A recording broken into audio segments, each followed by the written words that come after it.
I'm here in Dempsey Hills, and today we are following the forerunners of the K-pop wave, one of the biggest Korean girl groups ever, Twice, in search of the best food trail. Of course, we had to put a Korean girl group in the series. I'm not sure if I need to introduce Twice. Billions of views on YouTube, stays rent-free at the top of multiple digital music charts, enough awards to fill a library. Twice is the A5 of the K-pop world.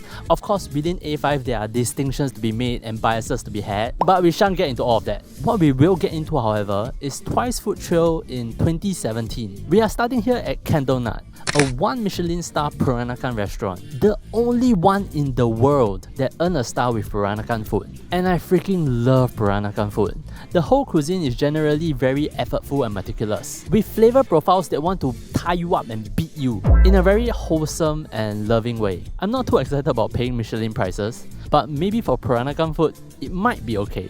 Let's get it, guys. Hello, I have a reservation for 1 at 2 o'clock. Under Mr. Eldrick. Yeah. So there are 2 menus at Candlenut. One is the usual a la carte, and the other is called omakase. Obviously a play on omakase, which is really a tasting menu. And I feel like I had a little enough of omakase. So I'm going a la carte today, with the most iconic Peranakan dishes there are. To start us off, what's a high-end meal without some complimentary starters? We got some fish keropok with sweet sauce, some sort of ketchup manis. Let's give this a go.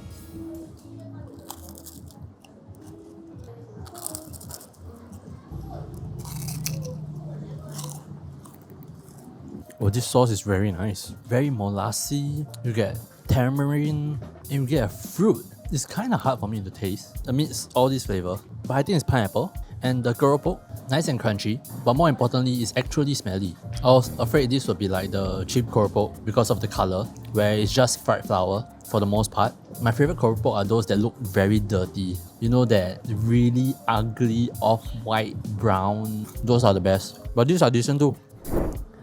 Okay, we got the mains. I ordered a Buah Keluak fried rice. Buah Keluak, arguably the most unique ingredient in Peranakan cuisine, and one of my favorites. The fried rice really looks very good. Anyway, enough yap.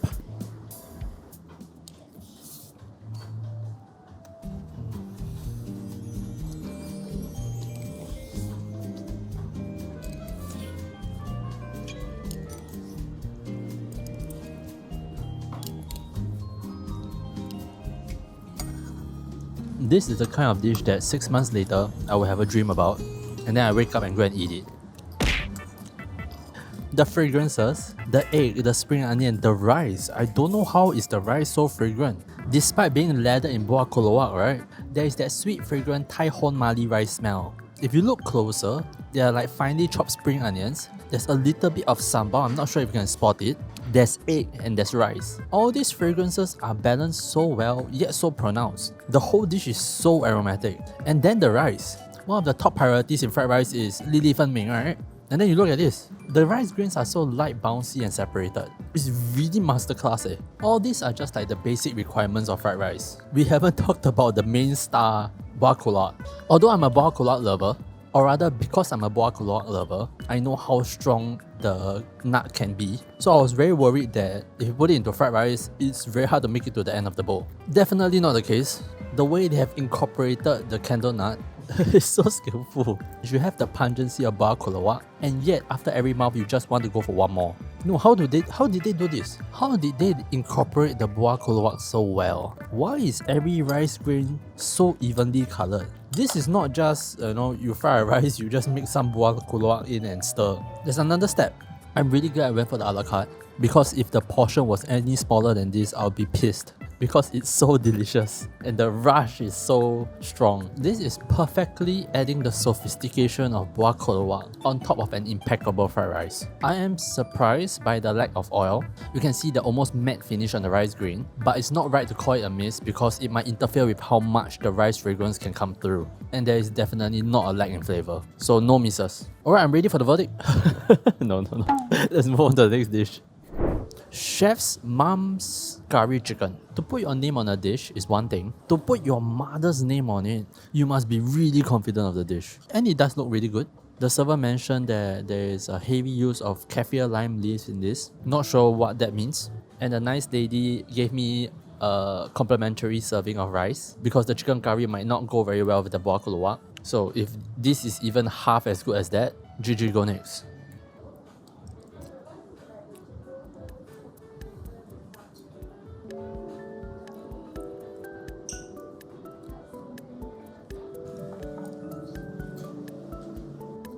It's common among Peranakan families to say that their family makes the best rendang, curry, Satay, ngoh hiang, kueh pai tee. Chef Malcolm might be the only one that's right. You have every flavor of the curry chicken just dialed up, and what is interesting is that it toes the line between being a curry and a rendang in terms of how wet it is. It is super thick, but yet still liquidy, and the punch that it delivers is closer to that of a rendang. The curry tastes very saturated with coconut, lemongrass, kaffir lime leaves, garlic, galangao, the usual suspects. You can also see the streaks of chili oil just providing more flavor. And I want to say candlenut. There's this like bitter milkiness that, oh, it's such a layer. The potato cooked just right, not breaking apart. The chicken tender but still holding onto the bone. And you can tell that it's a fresh chicken. There's no discoloration on the bone. And there's no chicken stench, which can really destroy curry chicken sometimes. No way, this has never happened before. 2 consecutive dishes, I cannot name any misses.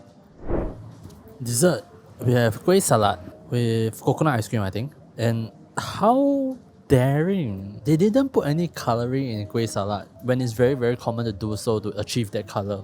Although, I think even if you squeeze pandan, it should be slightly green, but this is very grey. Interesting. Oh, the ice cream is melting. I need to start.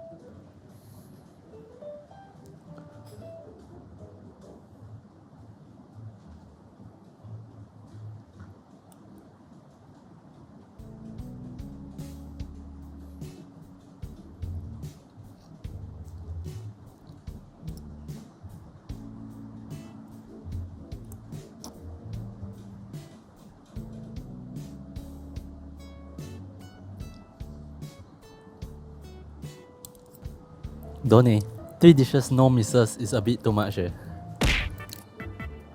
An honest Kueh Salat with all the flavours in place, the custard is a little bit creamier, a little bit milkier than the usual, which makes it so when the 2 layers combine together in your mouth, it makes for a very rich finish. And then you have the coconut ice cream by the side, which acts like the drizzle of coconut you have on many different kuehs. Or sometimes the coconut takes the form of coconut flakes. Putting it as a coconut ice cream here, which tastes exactly like coconut milk, is a very interesting substitution. Adds a temperature component to it and the flavors just gel. Can having no misses for 3 dishes be considered a miss? Because I'm so annoyed that I can't identify. Wow, what a meal. It's time to pay the Michelin price and I'll see you guys at the next stop. Next up, we are heading to Kim's Place Seafood. I know the pictures may not look alike, but that's because Twice was upstairs where they have a more private dining area. Anyway, Twice came here for the chili crab, but again, I don't want to waste money, so we are going for the Hokkien Mee. This place was actually supposed to be in the Hokkien Mee series, but I vetoed it because quite a few comments said that it's not worth visiting. I got myself the XO Hokkien Mee, not as in the XO sauce, but Hokkien Mee with extra oysters. And while this looks very good, this does not look like Hokkien Mee. What? Which is fine as long as it tastes good. Let's give this a go. I don't want anything first. We just have the noodles as is. Then we add the chili and lime later.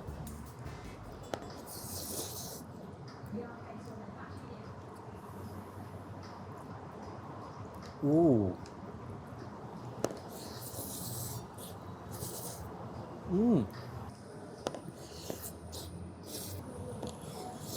Wait. Why do you tell me not to come down? This is good. We start with the peripherals. Decent prawn, decent oysters. And this. More Hokkien Mee stalls should be doing this. Having nicely fried pork lard that is not lao hong or softened for moisture is the easiest +1 to score. The main flavor also good, super starchy and saucy, with a decent bit of wok hei that is not coming from the noodles, but I believe burnt onions. I'm not sure which step this is, but at some point sliced onions were put down. I don't think this is authentic to Hokkien Mee, which is fine, just turns the entire flavor a little sweeter, which then lies a pretty big miss.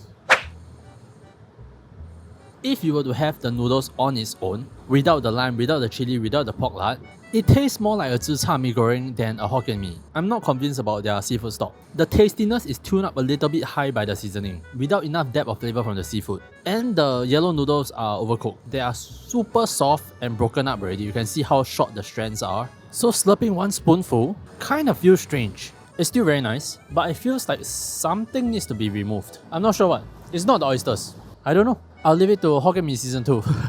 Okay, on to our last stop. Hello. Can I have 5 chicken, 5 beef, 5 mutton? Yes. Having here, yeah.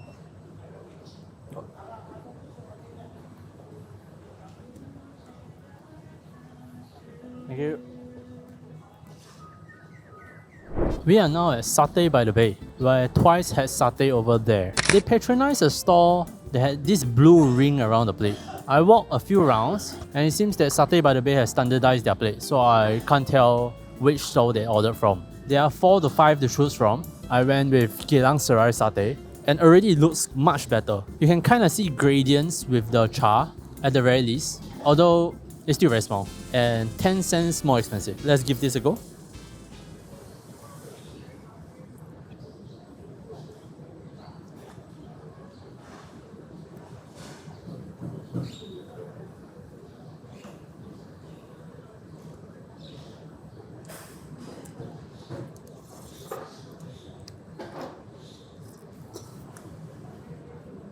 Much better.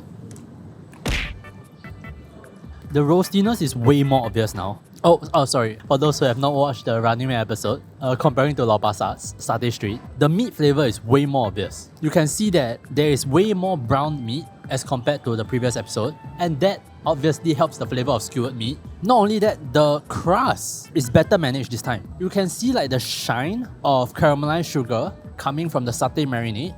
I especially like the mutton one. I'm not sure what is the interaction between the marinade and the meat, but you can see how the mutton satay has almost like a ruby-like glow to it. They also skewered pieces of fat that is both crispy and melt in your mouth. The mutton satay definitely stands out. The beef satay on the other hand, not that great. It's slightly too tough. I know that something in satay marinade is supposed to tenderize the meat. I forgot what. I feel like it was pineapple, but there's a key ingredient in satay marinade that acts as the tenderizer. And I don't know whether it's the lack of that or, you know, the beef cut that they chosen was cut differently or whatever. The beef is slightly too tough. And then I have to repeat this means again. This is a question that I think needs a series to answer it. I think the satay is too small. I'm wondering like how was satay originally intended, and even if it's originally intended to be thin, does making it bigger help? There are 2 considerations. One is that my satay this time was only warm and it has not been 5 minutes since the satay was taken from the grill. So somebody dropped the heat retention formula in the comments. I'm pretty sure mass is one variable. But other than retaining the heat, the bite of a thin morsel of meat is definitely not going to be as good as a chunkier one. I don't ask for a jumbo size, just enough for there to be 2 textures, the exterior and the interior. Today's satay is already a little bit bigger than the Lau Pa Sat one, I think. Just 10 or 20% bigger would be good enough. Eating this feels like eating bak kwa at the moment. And I know that increasing the size procs the market argument. Customers may not be ready to pay $1.30 for a stack of satay, even though if you go by weight, it's the same price. So even if it's better, it will not matter if you don't sell it. So yeah, this is a question that needs to be taken more carefully. But if you want a more simple answer, alright, let's wrap it up and we are gonna move over there for the verdict. We are now on the other side of Satay by the Bay and I got myself a kopi o. I couldn't find any nice cafes around here and this seems like good enough a spot. So anyway, recap. Okay, there is one miss for Candlenut, and that is that the interior doesn't match up to the food. Candlenut shares a common space with another restaurant at the side. They are both under the umbrella of Como and Dempsey, which is weird when you think about how Candlenut is a 1 Michelin-starred restaurant, the only Michelin-starred Peranakan restaurant in the world, and yet walking into the restaurant, it seems like the general cafe. The lighting is kind of awkward. You would expect going into a Michelin-starred Peranakan restaurant to be like walking into your rich auntie's dining room, the ones that are shown in Crazy Rich Asians, cause I believe Peranakans are historically quite affluent.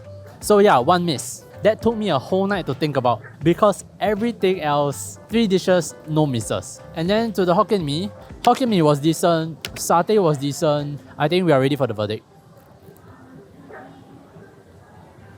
1 plate I'll work for the dish, 2 plates I'll take a bus for the dish, and 3 plates I'll go anywhere in Singapore for the dish. And today's food trail is 3, 2, 2. That's it. That's all 10 food trails. It's been a fun series. I went to many places that I won't normally go to and spend a lot of money. I hope you guys enjoyed the series. Next week will be the most important video of this channel. Top 5 things to eat in Singapore 2025. So do look forward to that. But for now, that's all I have for you guys this time. I'll see you on the next video.